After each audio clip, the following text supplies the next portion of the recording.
স্বামী যখন বাসায় থাকবে তখন স্ত্রীদেরকে অত্যন্ত সেজে গুজে থাকতে হয়।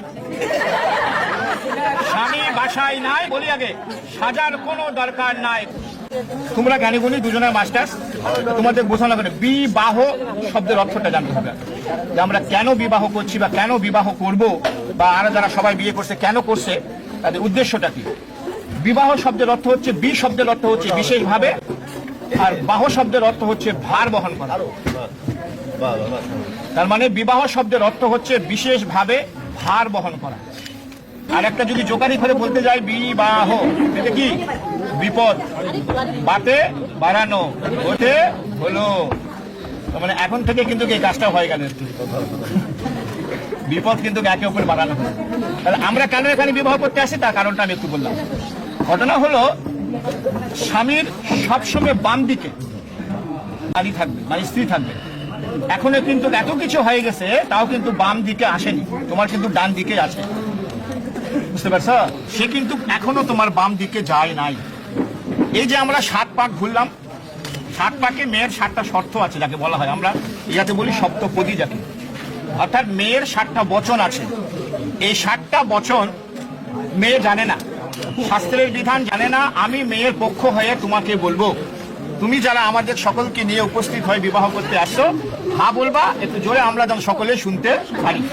তবে ভয়ের কিছু নাই, তখন সে তোমার বাম দিকে যাবে।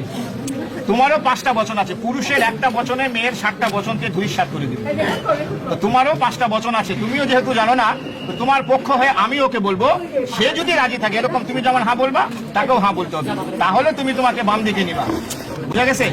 আমি একে একে মেয়ের বচনটা আগে বলছি। তাহলে এখন আমি প্রথমে আমার শাস্ত্র অনুসারে হিন্দিতে বলবো, পরে বাংলায় বুঝাই দেবো, ঠিক আছে?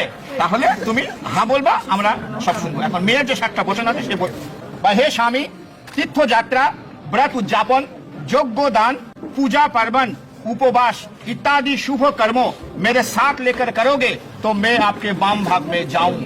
राजीव हाँ बोलते हो। धन धर्म आदि के खर्च करो, दूसरों के घर में रखो, तो मेरे साथ पूछ के करो, मैं आपके वाम भाग में जाऊं। अर्थात आज থেকে যা কিছু করছে সব শেষ।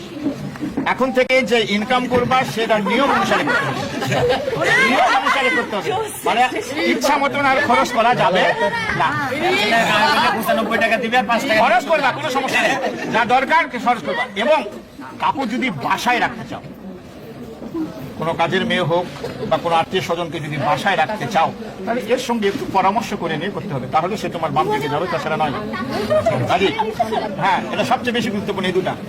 পরে দেশ में यह अपना देश में व्यवसा वाणिज्य चाकरी कृषि काज करके कमा कर लाओ, मेरे संपूर्ण भरण पोषण करो, मेरे बाबा माँ भाई बहन भाभी आत्मीय स्वजन के सम्मान करो, तो मैं आपके वाम भाग में जाऊं। बोला এখন শুনবা।